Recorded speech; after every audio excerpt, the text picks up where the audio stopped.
एक जंगल में एक चंदन का पेड़ था। एक तरफ बाकी सब पेड़ थे जो समूह में झुंड में थे, वहीं ये चंदन का पेड़ था जो बिल्कुल अकेला था।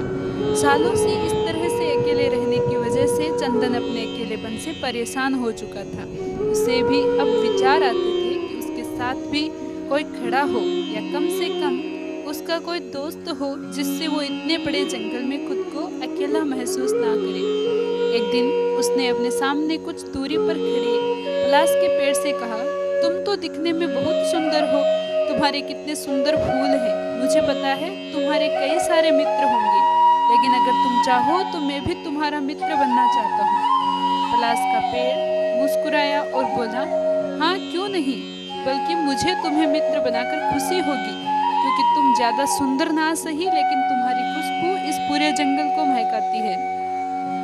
तुम्हारी वजह से हमारे आसपास की हवा खुशनुमा रहती है और हमारा दिन अच्छा गुजरता है।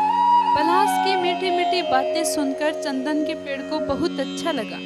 उसे लगा कि आखिरकार वह अब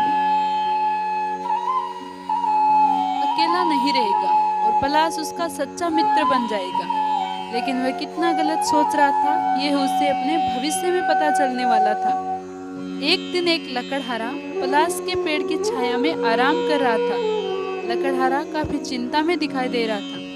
पलाश ने उससे उसकी चिंता का कारण पूछा तो लकड़हारे ने कहा कि वो जंगल से सूखी लकड़ियां काटकर उन्हें बाजार में बेचता है और उनसे पैसे कमाता है और इस तरह से वह अपना घर चला पाता है।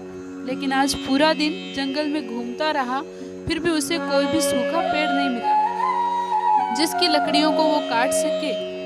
आखिरकार थककर वो यहाँ आराम करने बैठ गया।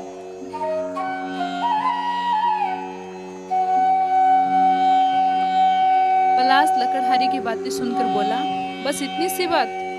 माना कि तुम्हें सूखी लकड़ियां नहीं मिली, मगर तुम्हें कुछ कीमती लकड़ियां मिल जाएगी जिन्हें बेचकर तुम्हें अच्छे खासे पैसे मिलेंगे, तो तुम्हारी समस्या हल हो जाएगी। लकड़हारे ने कहा, तुम ठीक कह रहे हो, लेकिन मुझे कीमती लकड़ियां मिलेगी कहाँ? पलाश ने कहा। लकड़हारे को अपने सामने कुछ दूरी पर वही चंदन का पेड़ दिखाया जिससे उसने थोड़े दिनों पहले ही मित्रता की थी। लकड़हारा तुरंत चंदन के पेड़ के पास गया और उससे थोड़ी लकड़ी का काट ली। चंदन का पेड़ पलाश की धोखेबाजी से काफी दुखी हुआ। उसने सोचा कि उसने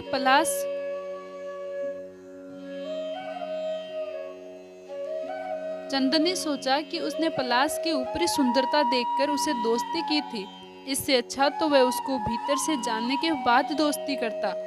उसने सोचा, जरूर पलाश के पेड़ इस धोखेबाजी का जवाब देगा। लकड़हारे ने लकड़ियां तो काट ली थी, लेकिन वह कुछ सोच रहा था और चिंतित दिखाई दे रहा था। चंदन के पेड़ ने उससे पूछा, अब क्या हुआ है?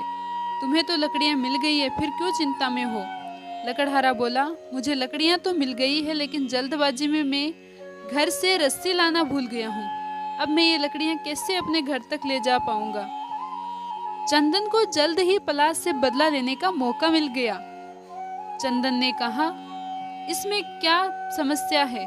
तुम वह जो सामने पलाश का पेड़ देख रहे हो, उसकी जड़ें निकाल लो। वह जड़ें काफी अच्छी रस्सी की तरह मजबूत होती हैं। उनका इस्तेमाल करके तुम लकड़ियां बांधकर अपने घर तक ले जा सकते हो। लकड़हारा चंदन के पेड़ के दिए सुझाव से खुश हो गया और तुरंत पलाश के पेड़ को जड़ से उखाड़कर उसकी जड़ों को रस्सी की तरह इस्तेमाल करके लकड़ियों को बांध लिया और अपने घर लौट गया। पलाश का पेड़ जड़ से उखड़कर जब अपनी आखिरी सांसें गिन रहा था, तब चंदन के पेड़ ने उससे धोखेबाजी का कारण पूछा तो उसने बताया कि वह चंदन की खुशबू से जलता था, क्योंकि उसके फूलों की खुशबू चंदन की खुशबू की वजह से दब जाती थी और सभी चंदन की खुशबू की तारीफ करते थे बजाय उसके फूलों की खुशबू की। उस दिन से चंदन के पेड़ ने तय किया कि वह किसी को भी अच्छी तरह से जाने बगैर कभी दोस्ती नहीं करेगा। उसे यह भी समझ में आ गया कि दुर्जन के साथ से तो अच्छा अकेले रहना ही होता है। तब से चंदन का पेड़ जंगल में अकेला ही रहता है।